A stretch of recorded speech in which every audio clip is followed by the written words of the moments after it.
मित्रांनो, काल आपण ऐकला श्रीपाद श्री वल्लभ सारामृताचा प्रथम अध्याय, ज्याने प्रत्येक भक्ताच्या अंतःकरणात प्रभूंच्या कृपेची एक नवी ज्योत पेटवली. आज आपण पुढे जात आहोत या दिव्य प्रवासाच्या द्वितीय अध्यायात. प्रथम अध्याय म्हणजे प्रभूंच्या लीलांचा प्रारंभ आणि दुसरा अध्याय म्हणजे त्यांच्या चैतन्याची अनुभूती. मित्रांनो, जसं प्रभूंचे नाम जपलं की अंतःकरणातील धूळ निघून जाते, तसंच या अध्यायांचे श्रवण म्हणजे आत्म्याचं शुद्धी होणं आहे. जर तुम्ही कालचा अध्याय ऐकला असेल तर आज तुमचं मन अधिक शांत, अधिक प्रसन्न वाटेल, कारण प्रभू तुमच्यात कार्य करायला लागले आहेत. श्रीपाद श्री वल्लभांचे चरित्र म्हणजे काळ, अंतर आणि शक्यता या सगळ्यांच्या पलीकडचं सत्य. ते भक्तांच्या जीवनात अगदी साध्या गोष्टीतून अलौकिक परिवर्तन घडवतात. कोणी संकटात असेल, कोणी दारिद्र्यात असेल, कोणाला घरात शांती नसेल, तर हे लक्षात ठेवा, प्रत्येक अध्याय म्हणजे प्रभूंच्या चरणांचा पवित्र स्पर्श आहे. हे अध्याय रोज ऐका आणि प्रभूंचे नाव मनात सतत धरा, कारण जेव्हा तुम्ही मनातून श्रीपाद श्री वल्लभ असं म्हणता, तेव्हा तुमच्या सभोवताली दैवी ऊर्जा निर्माण होते. ती ऊर्जा तुमचं नशीब, तुमचं आरोग्य आणि तुमचं आयुष्य हळूहळू उजळवते. म्हणून आजचा हा अध्याय ऐकताना संपूर्ण एकाग्रतेने, भक्तिभावाने ऐका. श्रीपाद प्रभू स्वतः तुमच्याशी संवाद साधत आहेत असं समजा आणि जर मनात श्रद्धा जागली असेल तर कमेंटमध्ये लिहा, जय श्रीपाद श्री वल्लभ दिगंबरा. हा मंत्र तुमच्या हृदयात गुंजत राहू द्या. चला तर मग प्रभूंच्या कृपेने सुरू करूया श्रीपाद श्री वल्लभ सारामृताचा द्वितीय अध्याय. श्री गुरुवे नमः. श्रीपादराज शरणं प्रपद्ये. अध्याय दुसरा. सिद्धयोग्याचे दर्शन. विचित्रपुरीचा वृत्तांत. मी मरुत्वमल या पुण्यस्थळी घडलेल्या रोमहर्षक अनुभवाचे मनन करीत श्रीपाद श्री वल्लभ स्वामीचे स्मरण करीत पुढील प्रवासास प्रारंभ केला. मार्गात अनेक पुण्यात्मांचे, थोर संतांचे दर्शन घेत मी मार्गक्रमण करीत होतो. या प्रवासात आश्चर्याची गोष्ट अशी आहे की न मागता भोजन मिळत असे. पांड्या देशातील कुटुंब वनात जाईपर्यंत माझ्या शरीराचे वजन क्रमाक्रमाने कमी होते होते. या प्रांतात अति जागृत असे शिवलिंग होते. त्याचे मी दर्शन घेतले व विश्रांतीसाठी शिवालयात थोडा वेळ थांबलो. नंतर प्रवासास करण्यास सुरुवात केली. मार्गात मला सिद्ध योगेंद्र नावाचा एक महान तपस्याचा आश्रम लागला. मी आश्रमात जाऊन त्या महापुरुषाचे चरणी नतमस्तक झालो. त्यांनी मोठ्या वात्सल्यपूर्ण आवाजाने माझ्या डोक्यावर हात ठेवला आणि श्रीपाद श्री वल्लभ दर्शन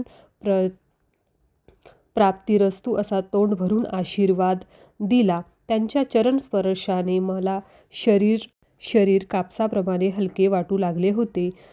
ते महायोगी मला म्हणाले, तू दर्शन घेतलेले ते शिवलिंग अत्यंत जागृत आहे. त्यांची कथा सुद्धा मोठी रंजक आहे. देवेंद्रने आपल्या सामर्थ्याने अनेक राक्षसांना मारून टाकले, परंतु त्यांच्यातील एक राक्षस पळून गेला व त्याने महादेवाची तपस्या करण्यास सुरुवात केली. तो ध्यानस्थ असताना इंद्राने त्या राक्षसास निर्दयतेने ठार केले. त्याच्या हत्येमुळे इंद्राचे सारे तेज लोप पावले व तो निस्तेज दिसू लागला. या पापाचे क्षालन करण्यासाठी त्याने अनेक तीर्थाचे दर्शन घेतले. पांड्या देशातील कदंब वनात तो आला आणि काय आश्चर्य, तेथील शिवलिंगाच्या प्रभावामुळे तो पूर्वीसारखा कांतिमान, तेजस्वी दिसू लागला. त्याला अत्यंत आनंद झाला व त्या क्षेत्राचे महात्म्य जाणून घेण्याची उत्कंठा लागली. इंद्राने ते वन मोठ्या उत्सुकतेने पाहिले. तेव्हा त्या दिव्य शिवलिंगाचे दर्शन झाले. मोठ्या भक्तिभावाने त्याने त्याचे पूजन अर्चन केले. नंतर त्या स्वयंभू लिंगावर हे सुंदरसे देवालय बांधले. हे इंद्राने प्रतिष्ठापना केलेले शिवलिंग समस्त पापांचे हरण करणारे असून अत्यंत मंगलदायक आहे. पुण्यवंतांना, श्रीपाद श्री वल्लभ स्वामींच्या भक्तांनाच विनासायास याचे दर्शन पडते. मी त्या महायोग्याचे हे वक्तव्य ऐकून अत्यंत रोमांचित झालो होतो. मोठ्या श्रद्धाभावाने त्यांच्या चरणकमली मी नमस्कार केला. तेव्हा त्यांनी त्या शिवलिंगाचे पुन्हा एकदा दर्शन घेण्यास सांगितले. मी त्यांच्या आदेशाप्रमाणे पुन्हा त्या वनात गेले. तेथे मला अतिशय सुंदर असे शिवालय दिसले, पण मी पाहिलेले शिवमंदिर हे नव्हतेच. मला हे मंदिर श्री मीनाक्षी सुंदरेश्वराच्या मंदिरासारखे अप्रतिम वाटले.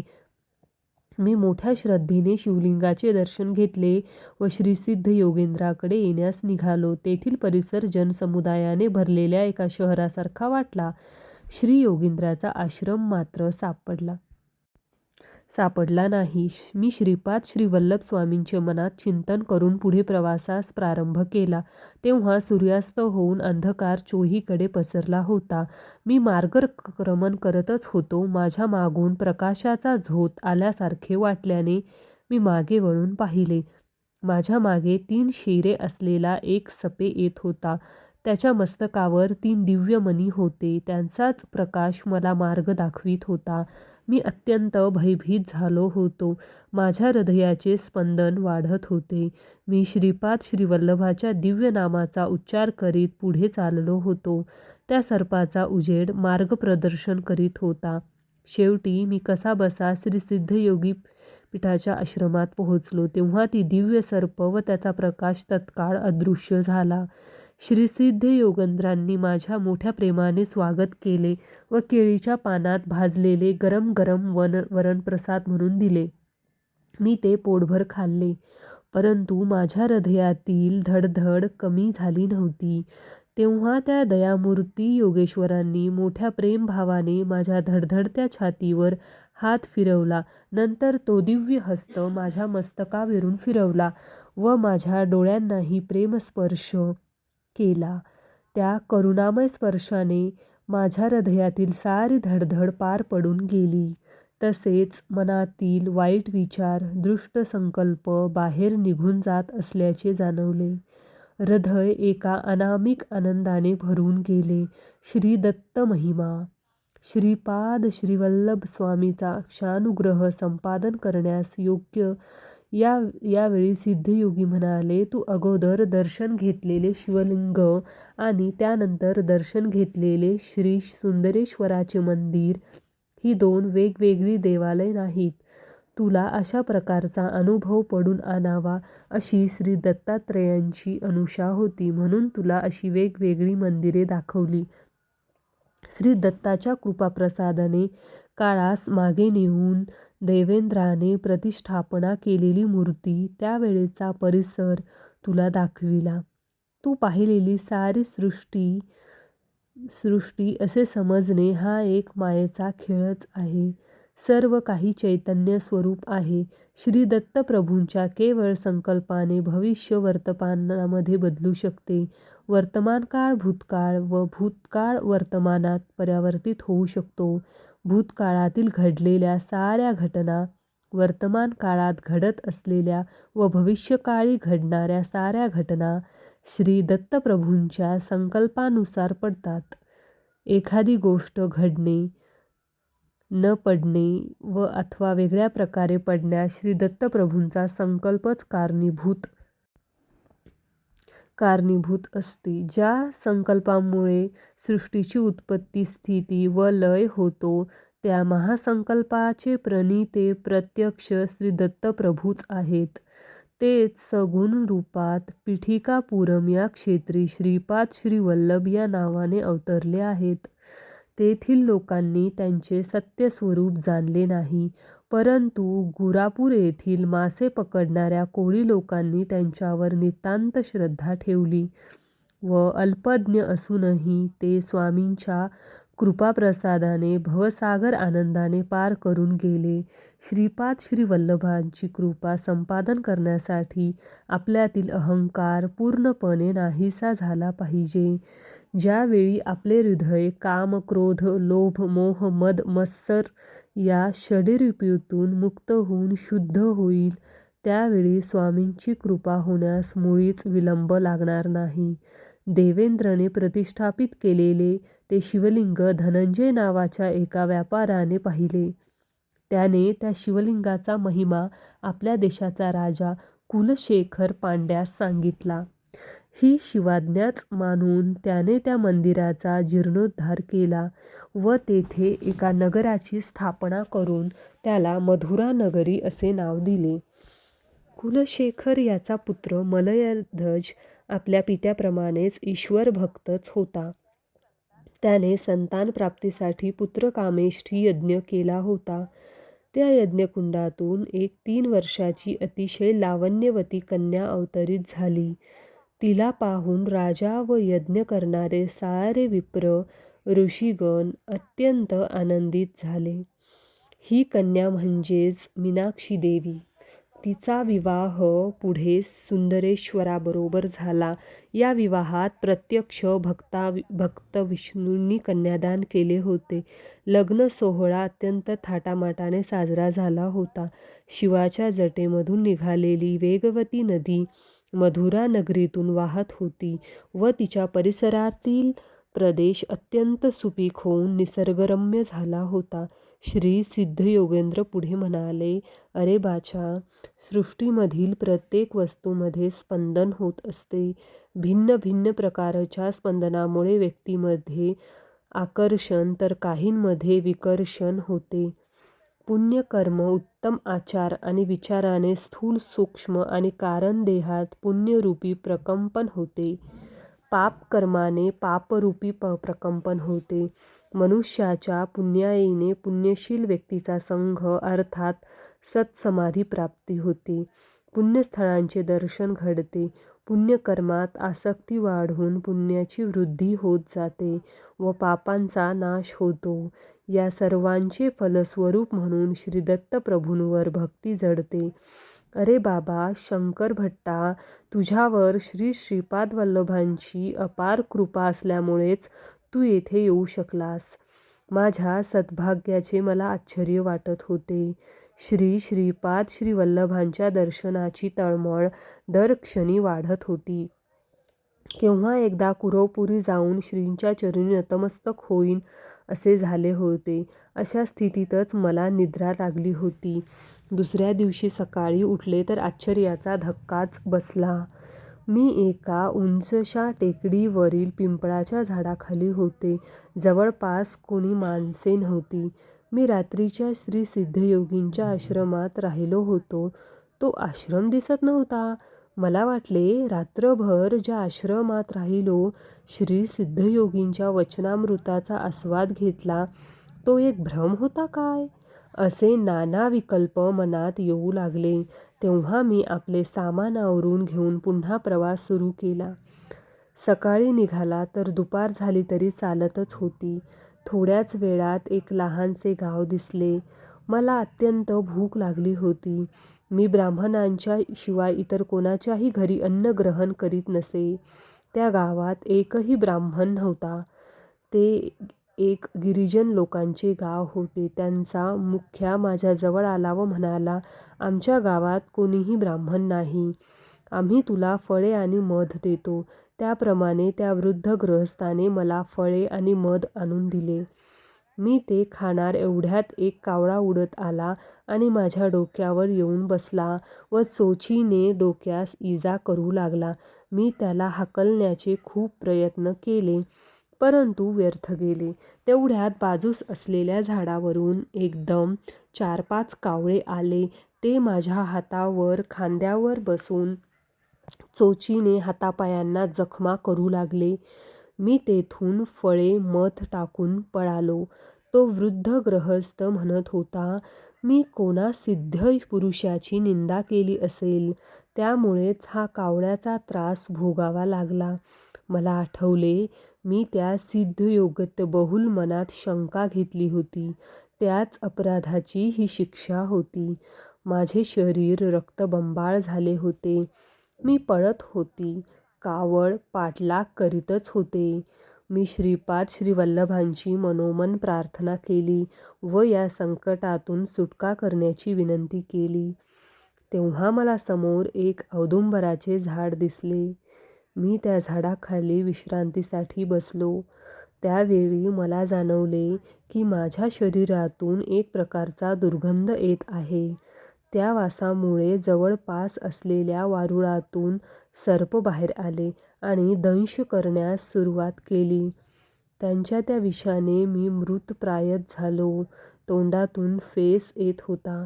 हृदयाचे ठोके मंद गतीने चालले होते. केव्हा मृत्यू येईल ते सांगता येत नव्हते. सायंकाळ झाली होती. धोबी कपडे धुवून वाळवून कपड्यांचे गाठोडे गाढवावर ठेवून ते घरी जात होते. माझी स्थिती पाहून त्यांना दया आली. त्यांनी मला एका गाढवावर बसवले व त्यांच्या गावातील चर्मवैद्याकडे घेऊन गेले. त्या वैद्याने वनातील काही मुळ्यांचा रस काढून मला पिण्यास दिला. सर्पदोष झालेल्या जाग्यावर थोडी पाने बांधली. पिंपळाच्या कवळ्या पानांचा रस काढून तो जखमेवर लावला. माझ्या दोन्ही कानात पिंपळाच्या पानाचे देठ ठेवले होते. विष जसे जसे पिंपळाच्या पाण्यात उतरू लागले तशा तशा वेदना असह्य होऊन मी ओरडू लागलो. विष पूर्णपणे उतरून गेल्यावर मला बरे वाटले. ती रात्र मी वैद्याच्या परीच काढली. ती वैद्य श्री दत्तप्रभूंचा भक्तच होता. तो रात्रीच्या वेळी आपल्या कुटुंबियासह मधुर आवाजात दत्तप्रभूंचे भजन गात होता. मी पलंगावर निजलो होतो. त्याच्या त्या रसभरीत कीर्तन गायनाने माझे हृदय श्री दत्तप्रभूंच्या अनुकंपने भरून गेले होते. त्या वैद्याने केलेल्या उपचाराने मी पूर्ण बरा झालो होतो. याचे हे उपकार कसे फेडावे हे मला समजत नव्हते. भजन संपवून तो वैद्य माझ्याकडे आला. त्याचे नेत्र करुणारसाची जणू वर्षाच करीत होते. तो म्हणाला, माझे नाव वल्लभदास आहे. मी चर्मकाराचा वैद्य आहे. मी नीच जातीचा असलो तरी मी जाणतो तो की तुम्ही श्रीपाद श्री वल्लभांच्या दर्शनासाठी निघाला आहात. तुम्हाला कावळ्याकडून त्रास झाला व सर्पदोष का झाला ते सुद्धा मला माहिती आहे. आपले नाव शंकर भट्ट आहे ते मी जाणतो. त्याच्या या अचूक वक्तव्याने मी अवाक झालो. मला वाटले त्या वैद्यास ज्योतिषी शास्त्राचे ज्ञान असावे. हा विचार मनात येताच वल्लभदास म्हणाला, मी ज्योतिषी नाही. श्री पीठिकापुरम म्हणजे पंडितांचे माहेरघर. सांगवेदार सम्राट अशी पदवी मिळवलेली श्री मल्लाती बाप्पांना अवधानलू यांनी सुद्धा पुण्यभूमीत निवास केला होता. परंतु हे प्रगाढ वेदज्ञान असलेले पंडित अहंकारामुळे श्रीपाद श्री वल्लभांचे खरे स्वरूप जाणवू शकले नाहीत. शुष्क वेदांत अर्थहीन तर्कवितर्क करणारे पंडित श्रीपाद श्री वल्लभांच्या कृपेस पात्र होऊ शकले नाही. तुला टोचून जखमा केलेले कावळे हे पूर्वजन्मेचे पीठिकापुरम येथील महाअहंकारी पंडितच होते. त्यांनी आपले जीवन श्रीपाद श्री वल्लभांचे महात्म्य न जाणता आपल्या ज्ञानाच्या अहंकारात व्यर्थ घालविले. ते मृत्यूनंतर स्वर्गलोकास गेले. तेथे इंद्राने त्यांचा वेद पंडित घनपाठी म्हणून सत्कार केला. परंतु जेव्हा त्यांना भूक लागली व जीव भुकेने व्याकुळ झाला तेव्हा त्यांना खाण्यासाठी कोणी काहीच दिले नाही. इंद्र म्हणाला, तुम्ही पृथ्वीवर असताना दानधर्म केला असता तर एका दाण्यासाठी 1000 दाणे आमच्याकडून मिळाले असते. परंतु तुम्ही कोणाला काहीच दान दिले नाही, तेव्हा तुम्हाला आम्ही काहीच देऊ शकत नाही. तुम्ही या लोकात स्वेच्छेने कितीही काळ राहू शकता, परंतु अन्न पाण्यावाचून इतर स्वर्गसुख खरोखर शिसेसारखी होती. इंद्र पुढे म्हणाला, हे पंडितांनो, तुम्ही पादगयासारख्या पवित्र स्थाळी राहून सुद्धा श्रद्धाभक्तिनिष्ठेने आपल्या पितरांना पिंडदान केले नाहीत. आईवडिलांचा योग्य तो सन्मान न करता त्यांच्या औषध पाण्यासाठी हा खर्च झाला असे कृतज्ञतेचे उद्गार वारंवार काढलेत. श्रीपाद श्री वल्लभांना श्री दत्तप्रभूंचे अवतार न मानणे एवढे तुम्ही अंध झालात. श्रीपाद श्री वल्लभांच्या नामस्मरणाने पवित्र झालेल्या भक्तांचे रक्तप्राशन केल्यावरच तुम्हास उत्तम गती लाभेल. वल्लभदास सारी कहाणी सांगत होता. तो म्हणाला, शंकर भट्ट हे कावळे ते सर्प पूर्वजन्मीचे अहंकारी पंडितच होते. त्यांनी तुझे रक्त चाखले व उत्तम गतीस प्राप्त झाले.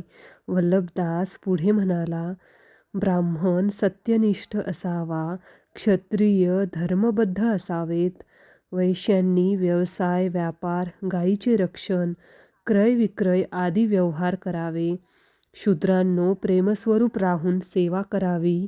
भगवंताच्या भक्तीसाठी मात्र वर्ण, जात, कुळ, श्रीमंत, गरीब, स्त्री, पुरुष असा भेदभाव येथे नसतो. भगवंत भक्ताचा केवळ प्रेमभाव, श्रद्धा, दृढ विश्वास पाहतो. मानव कोणत्याही वर्णात जन्माला आला तरी त्याने स्वधर्मानुसार कर्म करावेत. वल्लभदास पुढे म्हणाला, तू लहान असताना विष्णुमूर्तीचे ध्यान आणि श्लोकाचे पठण करीत होतास. त्यावेळी तू विनोदाने एका श्लोकाचा चूक अर्थ आपल्या मित्रांना सांगत होतास. तो श्लोक असा होता, शुक्लांबरधरं विष्णुं शशिवर्णं चतुर्भुजं प्रसन्नवदनं ध्यायेत सर्वविघ्नोपशान्तये. याचा विनोदार्थ केलेला अर्थ श्री दत्त प्रभूंना आवडला नाही. त्याची शिक्षा म्हणून तुला धोबी लोकांनी गाढवावर बसवून आणले. शेवटी चर्मकाराच्या गावात पोहोचवले. तुझी अशी दुर्गती करण्यामागे श्रीपाद श्री वल्लभांचा विनोदाबरोबर तुला काही पाठ शिकवून तुझ्यातील अहंकार दूर करण्याचा मानस होता. त्या दयाघन श्रीगुरु श्रीपाद श्री वल्लभांची प्रत्येक क्षणी आपल्यावर दृष्टी असते, ही गोष्ट ध्यानात असू देत. श्री वल्लभदासांच्या हितोपदेशाने मी कृतकृत्य झालो. माझ्यातील ब्राह्मण असल्याचा अहंकार नाहीसा झाला. मी वल्लभदासांचा पाहुणचार स्वीकारला. 2-3 दिवस राहून पुढे चिदंबरला जाण्यास निघालो. चिदंबरला पोहोचण्याच्या अगोदर विचित्रपूर नावाचे गाव लागले. त्या गावाच्या नावाप्रमाणे तिथला राजासुद्धा विचित्र वर्तन करणारा होता. त्या राजास एक मुलगा होता, परंतु तो मुका असल्याने राजा नेहमी उदास असे. त्याला वाटे की ब्राह्मणांनी लोपोभीष्ट असा यज्ञकर्म लोप केल्याने त्याचा मुलगा मुका झाला. तो ब्राह्मणांचा अपमान करून त्यांना गाढवावर बसवून त्यांची मिरवणूक काढीत असे. ब्राह्मणांना दान म्हणून राजगिऱ्याची भाजी देत असे. त्या राज्यात ब्राह्मण आपला अहंकार विसरून अगदी दयनीय स्थितीस प्राप्त झाले होते. एका विद्वान ब्राह्मणास राजनाने मूक भाषेवर ग्रंथ लिहिण्याची आज्ञा केली. त्या आज्ञेनुसार ते राजगुरू ब्राह्मण लोकभाषेवर संशोधन करू लागले होते. शंकर भट्ट आणि राजे महाराजांचा संवाद. राजाच्या सैनिकांनी मला आपण ब्राह्मण आहात का असा प्रश्न विचारला. मी होकारार्थी मान हलविताच आपणास आमच्या महाराजांचे आग्रहाचे आमंत्रण आहे असे म्हणून राजवाड्यात येण्याची विनंती केली. मी त्यांच्याबरोबर राजासमोर उभा राहिलो. मला भीतीने घाम सुटला होता. मी तेव्हा मनोमन श्रीपाद श्री वल्लभांची प्रार्थना केली व नामस्मरण करू लागलो. राजाने मला पहिला प्रश्न विचारला, तेवढ्यास एवढे तर एवढ्याला किती होईल? मी गंभीरपणे उत्तर दिले, एवढ्याला एवढेच. माझ्या उत्तराने राजाला आश्चर्य वाटले व तो म्हणाला, महात्मन, आपण मोठे पंडित आहात. आपल्या दर्शनाने मी धन्य झालो. राजाने आपल्या पूर्वजन्मातील आठवणी सांगण्यास सुरुवात केली. तो त्या जन्मी एक ब्राह्मण होता. त्याच्या परी राजगिरा पिकत असे. ती भाजी तो सर्वांना मुक्त हस्ताने देत असे. त्याच्या 6 अध्यायी ब्राह्मणाकडून यजमानांच्या परी पूजा अर्चा अभिषेक आदी करून घेत. यजमानांनी दिलेली दक्षिणा मात्र स्वतः घेऊन अगदी अल्पशी त्या गरीब ब्राह्मणास देत असत. त्यांच्या परीची राजगिऱ्याची भाजीसुद्धा फुकटच पेत असे. कालचक्र फिरत गेले. दुसऱ्या जन्मी तो गरीब ब्राह्मण राजा म्हणून जन्मला आणि त्याला त्रास देणारे लुबाडणारे ब्राह्मण दुसऱ्या जन्मीसुद्धा त्याच राज्यात ब्राह्मण म्हणून जन्मले. तो राजा पूर्वीच्या जन्मी दिलेल्या राजगिऱ्याच्या हाजीच्या दानाच्या कैकपट या जन्मात दान देत होता. त्याला चाट दानाचे फळ काय मिळेल याचे उत्तर हवे होते. मी राजाला म्हणालो, महाराज, राजगिऱ्याची भाजी कितीही दान केली तरी तिच्या 100 पटीने तीच भाजी आपणास मिळेल. सध्याच्या परिस्थितीत रत्न, मणी, सोने आदी दान करणे तुझे हिताचे आहे. माझ्या उत्तराने राजास आनंद झाला. आता दुसरा प्रश्न मूक भाषेचा होता. राजगुरूंनी माझी परीक्षा घेण्यासाठी आपली 2 बोटं दाखवून 1 का 2 असा खुणेनेच विचारले. त्यांनी मला एकटाच आलास का, सोबत कोणी आहे असा प्रश्न वाटून मी एकटाच आलो असे दर्शविण्यास 1च बोट दाखवून खुणेनेच उत्तर दिले. त्यानंतर त्यांनी 3 बोटे दाखवली. 3 संख्या पाहताच मला दत्तात्रयांची त्रिमूर्ती आठवली. तुम्ही दत्तभक्त आहात का असा प्रश्न वाटला. मी भक्ती ही गुप्त असावी असे जाणून हाताची मूठ बंद करून व भक्ती हा विषय अंतरंगाचा आहे असे सांगितले. त्यानंतर राजगुरूंनी मी गोड पदार्थांचा मिठाईचा भंडारच मला देत असण्याची खूण म्हणून तसे हातवारे केले, परंतु मी हाताने ते नाकारले व माझ्याजवळ असलेले पोहे पुरसुंडीतून काढून त्यांना दिले. मला गोड पदार्थांपेक्षा ते पोहे अधिक आवडले. पदार्थांपेक्षा पोहे जास्त आवडतात. तुम्ही सुद्धा यांची चव पाहू शकता असा माझा भाव होता. माझ्या उत्तराने राजगुरू अतिप्रसन्न झाले आणि राजास म्हणाले, राजा हा फार मोठा पंडित आहे. हा मुक्यांच्या भाषेत सुद्धा मोठा पंडित आहे. 2 परीक्षांमध्ये तर मी सफल झालो होतो. आता तिसरी परीक्षा डोळ्यासमोर भेडसावीत होती.